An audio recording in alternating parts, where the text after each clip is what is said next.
Clôture aujourd'hui du 10e congrès ordinaire du Parti démocratique gabonais, ouvert vendredi dernier sur fond de conflit entre les générations. Il va donc déboucher cet après-midi sur le renouvellement des membres du secrétariat exécutif et nous le saurons ce soir au cours de nos éditions d'information. Et puis dans ce journal, coup de cœur cinéma, nous recevrons la comédienne ivoirienne Nastou en tant qu'invitée du 3e long métrage de Melchi Obiang, réalisateur gabonais, Un mariage à 5. Et Nastou nous parlera également de sa nouvelle collaboration avec le cinéma gabonais. Si vous nous rejoignez, mesdames, messieurs, vous êtes naturellement les bienvenus. Bonjour à tous. Le premier répertoire des PME, PMI du Gabon, bientôt disponible. En avant-première, il a été rendu public à la Chambre de commerce du Gabon. Les détails avec Rodrigue Tessamouanga et Félix Modibangoui. Voici le tout premier répertoire des petites et moyennes entreprises et des petites et moyennes industries du Gabon. Au niveau du ministère des petites et moyennes entreprises, la volonté est d'aider, la volonté manifeste est d'aider les PME gabonaises. Sinon, nous ne serons pas à ces différentes rencontres. Nous allons prendre toutes les initiatives qui sont prises depuis pratiquement 2 ou 3 mois que vous constatez sur le terrain. À la Chambre de commerce de Libreville, on attendait un peu plus de monde.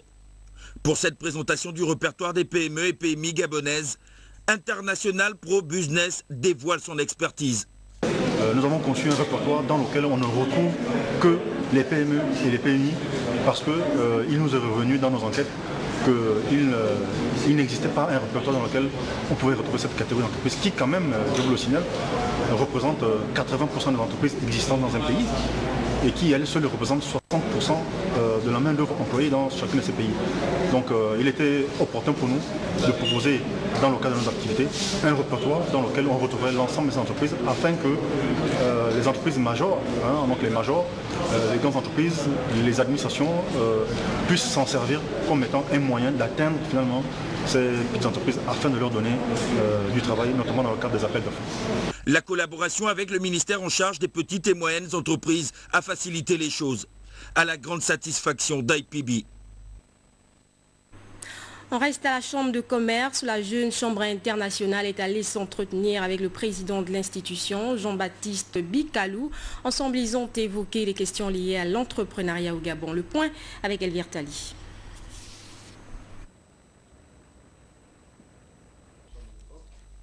Présenter leur civilité et également solliciter l'appui du président de la Chambre de commerce pour la matérialisation d'un certain nombre de leurs projets. Voilà entre autres les raisons de la visite de cette délégation de la jeune Chambre internationale dans les locaux de la Chambre de commerce.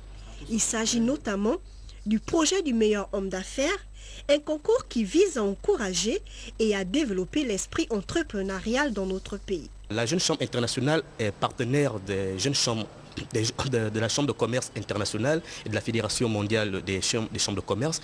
Il était également nécessaire pour nous de venir, n'est-ce pas, réactiver, n'est-ce pas, ce partenariat auprès, n'est-ce pas, de l'institution locale. Nous, notre mission est de pouvoir impacter la communauté. Nous agissons localement pour pouvoir, n'est-ce pas, donner à nos concitoyens ce que nous savons faire, ce que nous pouvons, n'est-ce pas, leur apporter. Donc la jeune Chambre internationale est là pour aider, n'est-ce pas, ces populations qui sont à la quête, n'est-ce pas, de connaissances, c'est-à-dire sur le plan de la formation, parce que la jeune Chambre également forme, sur le plan du domaine communautaire, sur le plan du domaine des affaires. Le président national de cette fédération, qui a procédé à la remise symbolique des documents comportant toutes les dispositions de ce projet, a invité la jeunesse gabonaise à opter pour l'entrepreneuriat, gage de leur ascension au plan financier. Qu'est-ce que nous pouvons demander à nos jeunes frères du Gabon? Ce n'est pas croiser les bras, de ne pas attendre le sauveur, car eux-mêmes ils sont sauveurs, eux-mêmes ils sont potentiels sauveurs. Donc de se joindre, n'est-ce pas seulement à la jeune Chambre internationale Gabon, mais à toutes les bonnes initiatives, n'est-ce pas, qui prônent, n'est-ce pas, l'ouverture économique, qui prônent, n'est-ce pas, le fonctionnement idéal de l'homme. La jeune Chambre internationale est une organisation regroupant près de 200 000 membres à travers le monde. Elle entend susciter les vocations de leadership chez les jeunes Gabonais. La vision est de faire de notre pays un pôle en matière de création d'entreprises. En politique, troisième journée aujourd'hui et fin donc des 10e assises du Parti démocratique gabonais. Et ce soir, nous connaîtrons donc les nouveaux membres du secrétariat exécutif. Mais pour l'heure, nous allons repartir sur la deuxième journée hier à la Cité de la démocratie où les travaux en commission ont porté sur de nombreux thèmes, notamment la contribution des femmes et des jeunes dans la création des richesses. Patrick Simongoy. Le 10e congrès ordinaire du Parti démocratique gabonais, ouvert par le président du parti, Ali Bongo Ondimba, est un moment important de réflexion collective au cours duquel les militants adaptent l'organisation du parti à la conjoncture et aux exigences politiques. Ici, à la Cité de la démocratie, les congressistes repartis dans des commissions échangent leur point de vue sur les questions socio-économiques et politiques, la contribution des femmes dans la création des richesses, intérêts politiques et économiques. Politiquement, il s'est agi de voir dans quelle mesure les femmes participent à l'aventure collective de la société gabonaise et de rendre ainsi raison de leur statut d'actrice à part entière, alors même qu'elles ont été souvent considérées comme des bénéficiaires des politiques publiques. Les travaux sont riches à plusieurs niveaux, déjà sur les contributions issues des congrès provinciaux, et particulièrement sur la qualité des participants à cette commission. C'est vrai, d'aucuns pourraient penser que comme il s'agit de la contribution des femmes dans la création des richesses, on n'aurait que des femmes comme commissaires. Mais vous, comme moi, vous avez pu constater que nous avons effectivement des hommes qui s'intéressent donc à cette thématique qui est d'importance et des hommes de qualité. Donc nous avançons sereinement. Au moment où je fais cette interview, nous sommes vers la fin donc des conclusions. Nous allons donc amender le document en plénière de la commission et ensuite nous allons l'amener donc au niveau de l'organisation générale. Notre commission est vraiment tributaire de l'ensemble des valeurs et des politiques qui seront donc mises en place dans le cadre donc de sa contribution dans l'économie. Donner la parole aux femmes dans ce contexte participe en réalité d'une politique globale de valorisation de tous les acteurs sociaux. Les femmes, qui représentent plus de la moitié de la population gabonaise, ne sauraient être en marge de cet effort national. Elles entendent être des salariés bien intégrés dans le marché du travail, des agents économiques de production et des actrices privilégiées dans le processus décisionnel. Les jeunes qui aspirent aussi participer pleinement au développement de notre pays constituent un fort potentiel, un atout important pour l'accroissement de la richesse et l'amélioration du bien-être dont le Gabon ne saurait se passer. Plusieurs axes ont été identifiés pour essayer d'améliorer notamment la contribution des jeunes dans la création de richesses. Ces axes tournaient autour notamment des préoccupations liées à la formation, à l'emploi, à la création de la culture entrepreneuriale et également à l'esprit de civisme. La politique nationale de la jeunesse est l'expression de la prise en compte par notre pays des besoins, des attentes et des aspirations de cette frange de la population dans son ensemble. L'issue est celle que nous attendons, notamment que les choses puissent avancer. Et ça remet notamment à la vision donc, du 15 camarades président, faire en sorte que le Gabon puisse émerger, soit un pays émergent à l'horizon 2025. Donc c'est l'issue première que nous envisageons. Bien évidemment, en tant que jeunes, nous aspirons un peu plus, notamment en termes de positionnement sur l'échiquier national déjà, que ce soit sur le plan politique, sur le plan économique et sur le plan social. 65% de la population gabonaise est jeune. Il faut compter avec elle dans la mise en œuvre des politiques publiques conçues pour leur épanouissement et leur contribution à la construction du Gabon. Autre thème développé à la Cité de la démocratie, la bonne gouvernance et les valeurs de la société gabonaise. Nous retrouvons Patrick Simongoy. Les valeurs de la société gabonaise constituent le fondement des normes juridiques et des coutumes qui régissent les groupes et les relations interindividuelles. C'est pour mieux les cerner, procéder à un travail d'évaluation que cette commission a été mise en place. Dans notre pays, les transformations socio-économiques ont altéré certaines valeurs comme la solidarité, le partage, le travail, le mérite et le patriotisme. Il se trouve qu'aujourd'hui, il y a quand même un relâchement que l'on constate dans le sentiment d'attachement à notre nation et à notre patrie.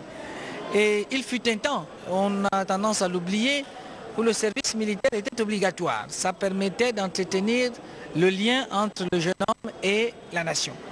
Et peut-être qu'aujourd'hui, il y a eu beaucoup de gens qui ont réfléchi et ont pensé qu'il va falloir une autre structure qui permette de prendre en charge les mêmes objectifs que ceux qu'avait le service militaire à l'époque.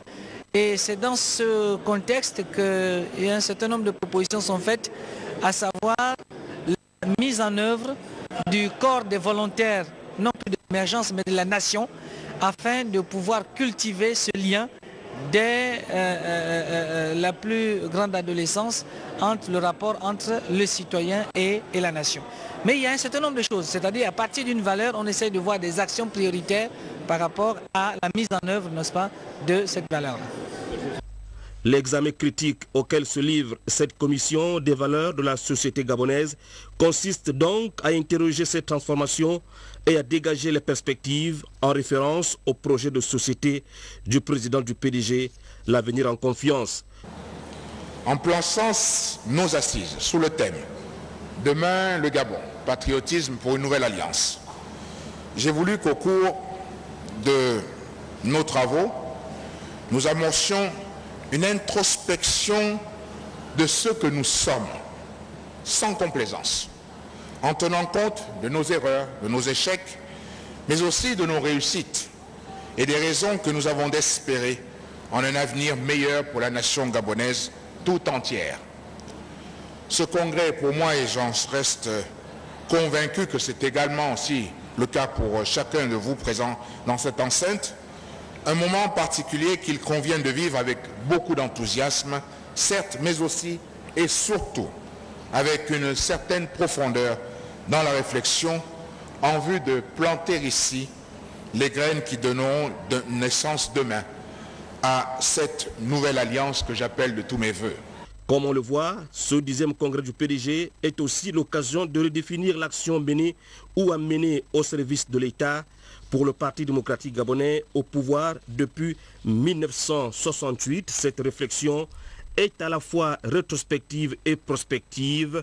La politique, vue comme l'art de gouverner la cité, requiert de ceux qui s'y investissent une exigence fondamentale d'allier constamment la réflexion à l'action, l'une et l'autre se nourrissant réciproquement. Privée d'action, elle se résume en un discours vide, faute de réflexion globale. Elle se fait à la petite cuillère, dixit Ali Bongo Ndimba. Très attendu, les conclusions de ce 10e congrès ordinaire du Parti démocratique gabonais. Les travaux de la conférence islamique internationale viennent de s'achever à Libreville. Au terme de 2 jours d'échange, le rôle des mosquées a été réaffirmé pour un impact plus positif au sein de la communauté. C'est ce que nous rapporte Ahmed Mouyaka de la rédaction de Gabon Télévision.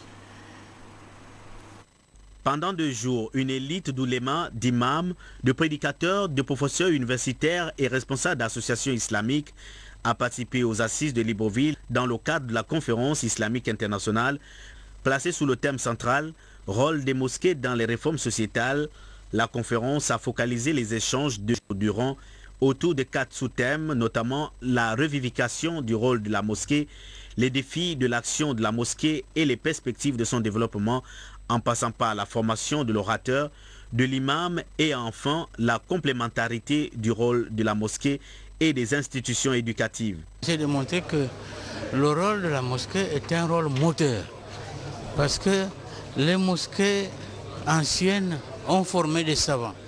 J'ai donné l'exemple du savant Ibn Sina des musulmans que les occidentaux appelaient Avicenne, qui a enseigné la science et la médecine à l'université de Cordoue. Pendant ce temps-là, l'Europe presque entière était dans la nuit noire. La mosquée doit jouer un rôle plus que jamais accru dans le développement de la société humaine en matière de propagation des vertus de l'islam, telles que la tolérance, l'entraide et la coexistence pacifique dans une société où le dialogue interreligieux est une condition nécessaire. Parmi les résolutions lues ici par le secrétaire général du Conseil supérieur des affaires islamiques du Gabon, Abdourazak Kambogo, il y a entre autres la reconstitution du message de la mosquée afin de protéger la société face aux doctrines corrompues qui se propagent aujourd'hui, la formation des imams et les prêcheurs